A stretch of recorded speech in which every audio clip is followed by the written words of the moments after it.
What's up, guys? Who doesn't love a good gear video? Sitting out with Drew Estell, Bear Solutions. We got to talk about rifles because, well, there's a lot of variety for how people set up their guns. And so I was super curious. We talked about this a little bit on the range. Yeah. Well, let's make a video. Fair enough, man. So, rifle setup, right? So, I run a Ripcord Industries rifle. Okay. I've been really happy with this gun. I love it. Truly do. It's I think a 13.7 or a 13.9. I'm terrible at this shit, okay? But it's that. I got the Surefire 3-prong on the front. So it's a pin and weld that makes 16.1 a legal rifle. Absolutely. Okay. So he's done a great job with his handguards, everything else, and all that stuff. So check him out. Generally speaking, though, let's kind of start with the buttstock. So I like these B5 Systems buttstocks. They're nice and flat, everything else. I don't like the buttstocks that are like curved a little bit, just personal preference. So I run that on this. I used to run my buttstock a little bit farther out, like all the way out. Now I was talking to Joe Farewell, had a conversation with him, super good at shooting rifles. He was like, hey man, put your buttstock in another clip. So I did. And he was right. It's comfy. So I did that. But that's about it. Run it about 1 and 2 clicks in, depending on what I'm doing. Usually 2 clicks in. B5 stock. And then, yeah. So big thing on this is probably going to stick out is, one, I run the Leupold LCO. So I've been running this for a long time. Great optic. It's my favorite optic. It's no longer made, right? It's no longer made. However, SHOT Show January, right? Like, don't tell anyone I told you that. But Your SHOT Show January. January. Secret safe with you and YouTube. You and me and all like 7,000 people are going to see this.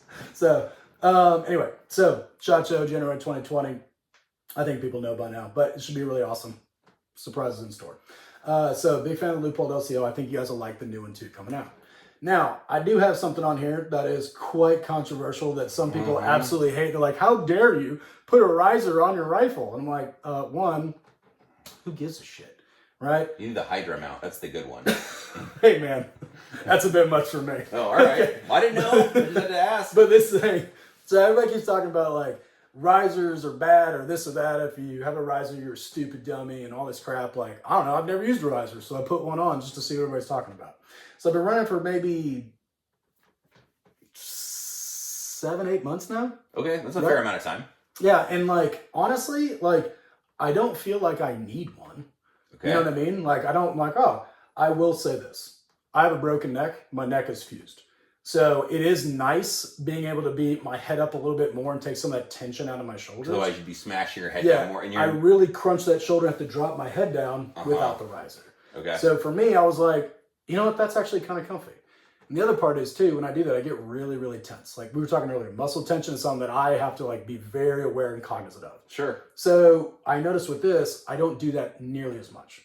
But that's about it. Right? Like for my neck, I'm like, okay, I don't have horrible headaches at the end of the day. My neck's not and shoulders aren't cramping up and I'm not quite as tense. So I'm like, fair enough. Do I need a riser? Absolutely not. I can probably take this off and be just fine and then just get good at doing it. You know, now that I know how this feels, just do it without it. You know what I mean? I think it's 6 in one, half dozen in the other. I would definitely not go any higher than this. I'll tell you that much. Do you know what height this is? I don't. I think it's like a 3/4. It's less than an inch. It's either an inch or 3/4 of an inch. I don't know. I'm not sure. Again, a guy gave it to me, and I was like, thanks, and I just threw it on and put it there. It's Reptilia brand. Okay. Or no, excuse me, Unity. Unity makes it. Okay. But yeah, I really don't know. So we can measure it. Curious. We can do it later. Sure. Yeah. That's okay. I had a tape measure over there. All right. But yeah, so that's that. Trigger is the Geisley SD3G or something like that. Seems cool. I like it. It's a hybrid trigger, so it's not like a 2-stage trigger, but it's not just a mil spec. So it almost feels like a 2-stage trigger without a wall, and it kind of slides along more before it breaks. For people not familiar, is that a fair? Yeah, that's a really good explanation. Because I've been like, how do I describe this thing? That was really good. I like that. So I was trying to impress you. Thanks, bud. You did. So, with that, I think I like it. It shoots good. Shoots real quick. I feel like I can they're pull fast shooting. Yeah, dude. Like I'll pull this thing up and I'll be shooting 1-2 splits, super easy. And it's like it's a rifle, and most people can do that either way. But I don't know. It is a nice trigger. I like it. Yeah. So from there, going up, this is a mod light. Again, that was a gift from a buddy of mine. He's like, hey, I got you something because we busy together. He sent me the mod light. It's like super awesome. Cool, thanks. With that though is this piece right here. This is what I really kind of want to show you. This is super cool. So this is called a CMD, stands for like carbon mitigation device. My buddy Taylor makes these with his company Dark Matter. Okay. So these, you put this on and it blocks the blast from your lights. You don't have to clean it anymore. You don't get carbon on your light.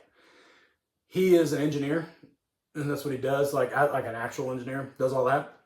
And he made these, and I was like, how come nobody's ever made that before? So he patented it, he made it, and he's got them for these, he's got them for Surefires, rifles, pistols, they still fit in the holsters, and like, it blocks like 99 or 7% or some shit on the test he did, like the carbon getting on your lens, yet doesn't interfere with your light hardly at all. Like you can barely notice it, if at all, when you're shining your light. I thought that was brilliant, right? So check out Dark Matter. Great dude, great company. These things are awesome. And if you think about it, like $40 and I'm never going to clean my light again. You know what I mean? Like, that's pretty cool. So here's something for you. I get this a lot. People are like, you know your front sight post is on backwards. I'm like, yeah, I do. Okay. So I've always done this. I always put my front sight post on backwards. Okay. Because for me, if, you know, we used to do this kind of stuff, like training in the military or whatever, like, hey, your optic goes down, flip up your front sight post, right? And go to that or use it. Or you can flip it up and just lollipop it, especially when you're turning your gun sideways because of the, you know, things change and everything and all this other crap, whatever, right? And if you're ever curious about it. I do that because if it's sticking out the front, I can get underneath it easier and pop it up. And it's a lot easier just to push my finger forward and just put it right back down if I need it. Instead of having to like pinch it on the side and lift it, I can just, let me see if I do it. From here, I can just extend my hand forward, pop it up, and come right back. So it just made it faster that way. Okay. So I like turning around. Yeah, that's about it, man. Well, talk about muzzle devices. Have you tried ported stuff? So like Surefire makes a war comp where it's got some, it's like a little bit of a muzzle brake-ish, but it's not really a brake. Compared to this, which doesn't really, it's not directional at all, compared to an A2 style. Have you tried different ones, or why do you have this one on yours? I've tried different stuff. One reason is if I'm teaching people, here's how you hold a rifle and here's how you're doing something, especially law enforcement military guys, it's kind of hard to tell somebody how to do something when the gun's doing a lot of the work for you. Sure. You know what I mean? Sure. I think the other aspect is too, it really makes you, when you don't use those, it really makes you refine and make sure you understand exactly where that buttstock needs to be, exactly how you're holding onto this gun, and it reinforces that you've got to do it right. There's not much tolerance for error there. Sure. You know what I mean? So that's the main reason. I have used other things. I had a rifle at the war comp for a while. I sold it a while back, to a buddy. I had some competition rifles when I used to shoot 3-gun that were comped or whatever. Honestly, do they help? 100%. They're great. They're awesome. The other part is my head hurts. Like, I don't want to shoot that thing and get like a TB, like being around that stuff really messes my head a lot. Yeah. At this point, I honestly don't feel like I need one. You've been around explosions enough. That makes sense. Yeah. Not like in my PCC I have in there. That's comped. You know what I mean? Like, absolutely. Competition gun. I'm not opposed to them. I don't want to show up to a class and have one. You know what I mean? Like, I'm a big fan of, hey. I'm a slave to appearances. Yes. Like, I don't shoot comped or ported guns in class. You know what I mean? I don't feel like it's just a personal thing. I'm with you, 100%. So, I feel like there's absolutely guys can do that. You know what I mean? Like, because everybody's teaching different stuff, whatever. But for what I do, I don't know. So, so it's just the Surefire 3-prong. I like those a lot. I think they're great. And yeah. But what about your button? Is that a mod button? Yeah, I think so. Yes, I think it is. I think it's a mod light. Oh no, it's Unity. Look, it says Unity on the side. Oh, all right, it's Unity. Yeah, so that's a Unity light button. So, okay. Other than that, man, that's pretty much it. We will have our own Sling coming out. We're hoping next year. Yeah, it's going to be based off this one right here, so it'll be very similar to this. But we will have a Bear Solutions Sling coming out this next year. So I was actually just in Colorado with our manufacturer talking to him about it. That's the next product coming out. Actually, when we're done here, I need to take a video of this and send this to him. And we have to source some of the buckles and things. Dude, cool. That's exciting. Yeah. Can I ask, why is your stock set up the way it is? So there's a bunch of different ways, or I'm sorry, your sling mounted to your stock. Because some people like using behind the castle nut. Sometimes like, here all the way forward at the muzzle end. Yeah. Sometimes it's just in between. Some people like this. Is there a reason for that? Yeah. So for me, I'm not the tallest guy in the world, right? So I'm about 5'8". So if I had to sling my gun when I was in the military, I always wanted it to stay where it was at. I want to make sure that muzzle was out of my way. So I find when I put the right here, the rear QD mount on the outside of the buttstock. And then I try and put the front QD mount as close to the receiver as possible. Okay. So when I would transition, go here, or just put the gun on my hip to do work, whether it was a patient, whether it was climbing stairs or a ladder or something like that, I want to sling my gun off to my hip, right? Okay. So I'm taking a knee, I would set it and have my mag pouches set up so that when I turn the gun like this, the sling goes against the mag well in the magazine and kind of keeps it to my side. And then the rail would sit in between two mag pouches and just stay there for me. So it would prevent it from sliding back around.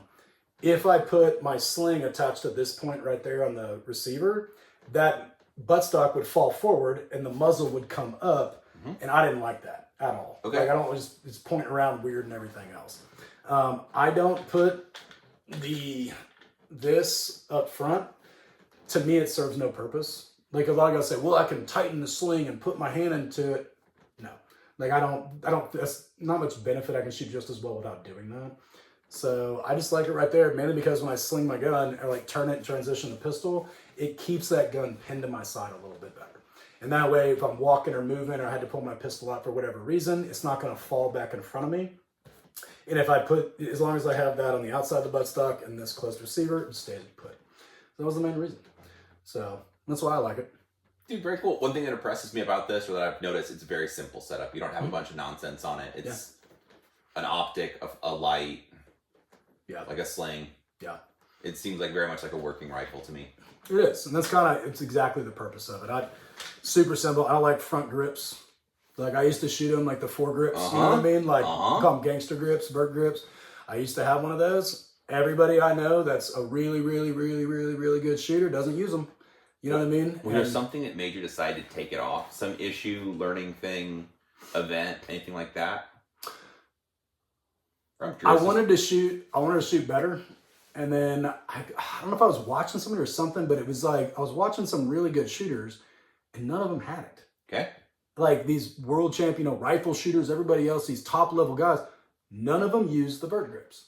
But the guys who were super duper tactical and said this and that, and here's how you got to do, and brother this and all that stuff, they used them, but they don't shoot very good. They didn't shoot as well as the other guys.